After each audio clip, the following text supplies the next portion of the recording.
Hey, what's up, y'all? This is Lewis Speaks 2024, and I just want to talk about black male tenderness. We as black men oftentimes do not get the tenderness, we don't get the concern and the care that we need. Often our strength is by necessity and not so much by design. We've had to be strong. We've had to actually put on this hard exterior in order to survive this world. You know, it's like day in and day out, we're constantly inundated with messages that tell us that our lives are nothing. We're told that we are unworthy of love, support, care, and concern. Black men are traumatized, and that's why I hate the term toxic masculinity. I prefer the term wounded masculinity because oftentimes we as black men are wounded and we don't get the love and the support that we need. And oftentimes, when we do get that care, there are some of us that are so broken down that we can't receive the love. And so we end up punishing the love that tries to love us. We end up hurting the love. And that's what we have to do our work too, because not everybody is out to hurt us. Not everybody is out to destroy us. But oftentimes, when you have been the recipient of so much just disdain, scorn, abuse, trauma, you tend to think that everybody is against you. You tend to think that everybody wants to hurt you because of the past experiences that you had. And so there's a lot of trauma there. And I think, to be honest, we as black men, we don't really have trauma-informed care. We're just expected to be strong. And while on the surface we present with these exteriors, we still have children inside of us, little boys that are crying out for love, attention, care, and concern. But oftentimes we're dismissed. Our feelings are dismissed. We tend to be accused of being players and trying to run game and get over. And that's the thing that's unfortunate. And that's why a lot of black men, they just suffer in silence and they end up swallowing their feelings, which leads to anxiety, depression, and a host of other mental health disorders. And so I think that it's really important that we as black men first begin re-examining our definition of masculinity. I think we really have got to reintroduce a new definition.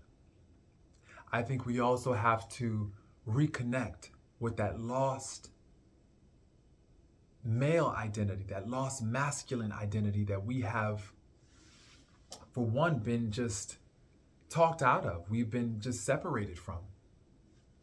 As black men, we also don't even know our culture. We have been separated from our culture. We've had to adopt the white way of doing things. We sit in spaces, even at work, where we are the only ones, and we oftentimes feel as though we have to assimilate in order to survive. And that shouldn't be the case, because we talk about diversity, equity, and inclusion, but that's just on paper. All that's on paper. It's performative. It's just a way for companies to avoid litigation. But in practice, oftentimes we are dismissed, devalued, and just not supported within these agencies, within just society, where we're always marginalized, we're always put as other. They only want to call us to do the dirty work when they want us to interact with dangerous clients, or they want us to interact with certain people. But when it comes down to loving on us and supporting our knowledge and growth, and also leadership positions, we're oftentimes not supported. When we do happen to fight and claw our way to those leadership positions, we're oftentimes left alone with no support systems. Everybody wants to try to unduly challenge your authority. They want to basically just try and just dismiss your thinking. All these politics you have to go through just to get something accomplished. It's ridiculous. And so it's just like, black men, I make this video for you because, for one, I am you. I'm a Black and Latino man. And oftentimes when I'm sitting at these tables and when I'm sitting within these spaces, you feel as though you have to almost leave a part of yourself in order to get things accomplished. Because people want to challenge you, they want to always try and just negate everything you say. And it comes to the point where you're just traumatized. It's a lot of trauma upon trauma upon trauma, and you don't deal with it. We just push through. That's the thing. We just push through. We just try to navigate these systems as best we can. We try to retain our identity, but we find ourselves changing in order to survive these spaces that we find ourselves in. And after a while, what ends up happening is that we experience cultural burnout. We experience just burnout in general. We get tired of always walking into spaces where we are not seen, where we are invisible men, where we constantly have to hide in plain sight, or feel like we have to hide in plain sight. It's exhausting. It is exhausting, and people, they don't understand the psychological toll that it takes on you. They don't get it. They do not get it. The double consciousness, the having to navigate between so many different roles and responsibilities and trying to navigate all that while also trying to take care of your family, while also trying to take care of yourself, while also trying to worship your God. It's a lot. It's a lot. Even now, when I'm doing my biofeedback, I feel the heaviness right here. It sits right here. When I channel all the spaces where it sits in my body, it sits right here. It's hard to breathe. And isn't that what Eric Garner said? I can't breathe. Those were the most prolific words that I've heard from anyone, because racism, gender biases, all that, it wears on us. It wears on us to the point where you can't breathe. You can't breathe. And you're telling people how you feel. They're not hearing you. For one, you go through the trauma. Then you have to find the language to describe what you're going through, which is challenging in and of itself. And when you do find the language, when you happen to find the language to describe what is happening to you, oftentimes you're not believed. So then you have to deal with the trauma and the pain of that, the pain of not being believed. And then you go into other spaces where you try your best to explain, I'm on fire. I'm on fire. And all people do, they want to pour gasoline and call it water. That's what these agencies want. They want you to break down. They want you to lose your temper. They want you to get angry. They want you to act a fool, so that way they can feel justified and be like, see, this is why we don't have that here. This is why we don't, they want you. They love to douse gasoline and call it water. And then they say, well, we tried to offer you support. No, the support is performative.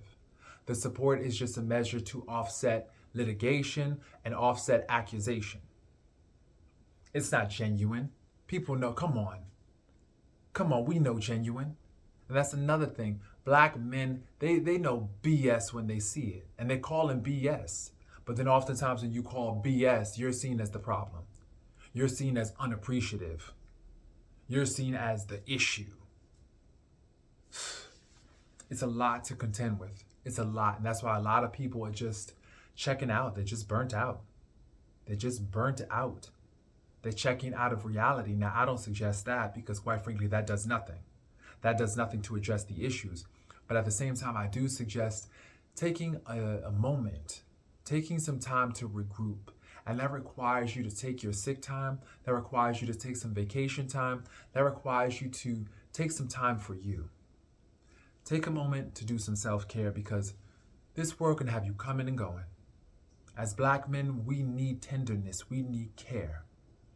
What do I want the world to know about me as a Black man? I want the world to know that as a Black man, I need care. I need that support. I know that there are times when people think that because I'm not a squeaky wheel, I don't deserve the grease. But I do deserve the grease. They say check on your strong friends. And we as Black men, Me as a black man, I am one of the strong friends that you need to check up on. Don't think that because I articulate myself a certain way, or I carry myself a certain way, or I have this professional presentation that I don't sometimes break down. No, we all break down, and we need that love and support now. But once again, black men, we don't warrant concern.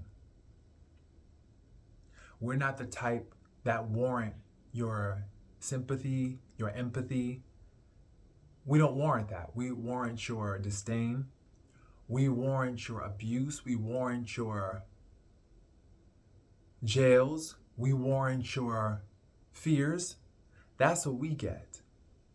And how would you feel if you are constantly seen as a threat everywhere you go? You need care, you need concern, but every part of you is seen as a threat.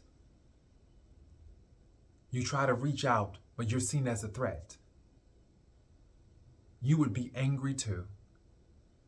You get so angry sometimes, and then what ends up happening is that black men are feared. First, we're feared. We're seen as a threat. So then we begin to say to ourselves, how can we use that fear to our advantage? So then we begin to use that fear. And we exploit your fear of us. That's what we do. We exploit your fear the same way that you try to exploit us, but we turn it right around. We exploit your fear of us. Because we're not something to be afraid of. We're something to be loved. We are someone. We are people to be loved. And so you have a lot of black men out there that are exploiting the fear that white people have of us. We're exploiting the fear that other women have of us, of other men have of us. We're exploiting, because my thing is this: if you're going to be afraid of me, okay, how can I make it work to my advantage? That's the thinking. That's not correct thinking, but at the same time, it's adaptive.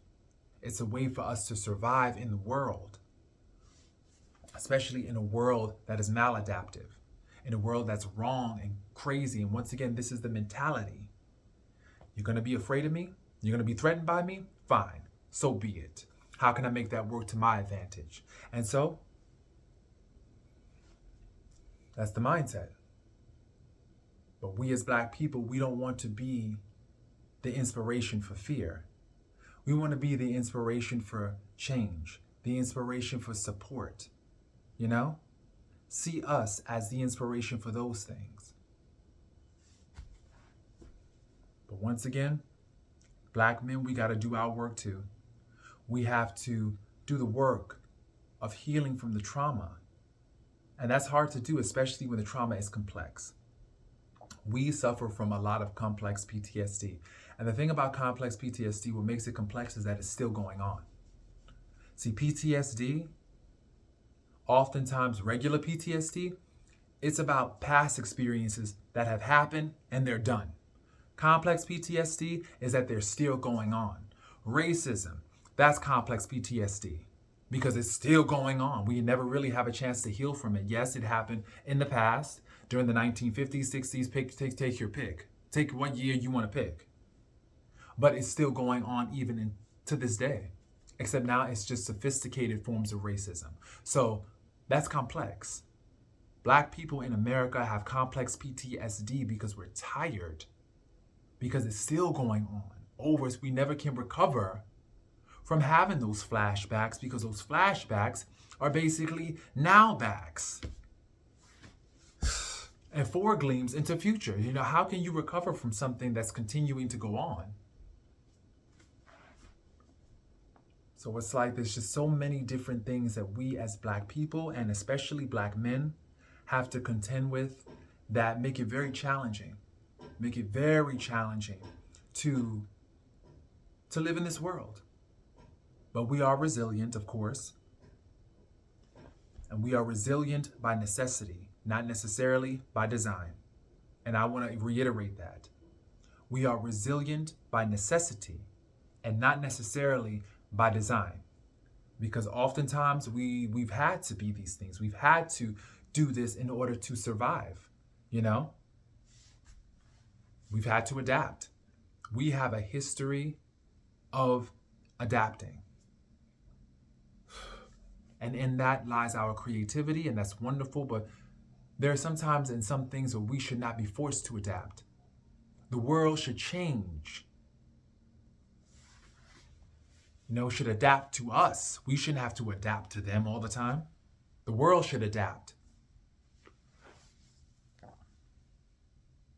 And I think that's why we as Black men, we've always had to compensate for the lack of care and consideration that we have been given by this world. We've always had to compensate for it.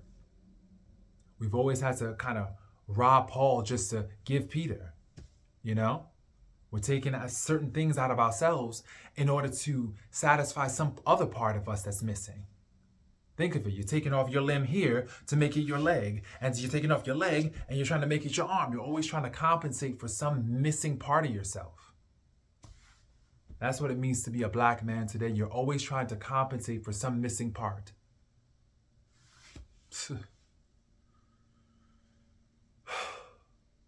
Well, yeah. This is our reality. And what I can recommend is just, once again, taking time to love on yourself. Set your boundaries. Always stay boundaried up, because people will test your boundaries all the time. Stay boundaried up. You got to maintain those boundaries and take some care for yourself. Love on yourself. You got to. You got to take care of those centers that oftentimes are traumatized and that are beat down by this world. Take care of those centers. So I hope this video was helpful. And I wish all my Black men peace. I wish them love. I wish them care. I love y'all. I love us. Peace, y'all.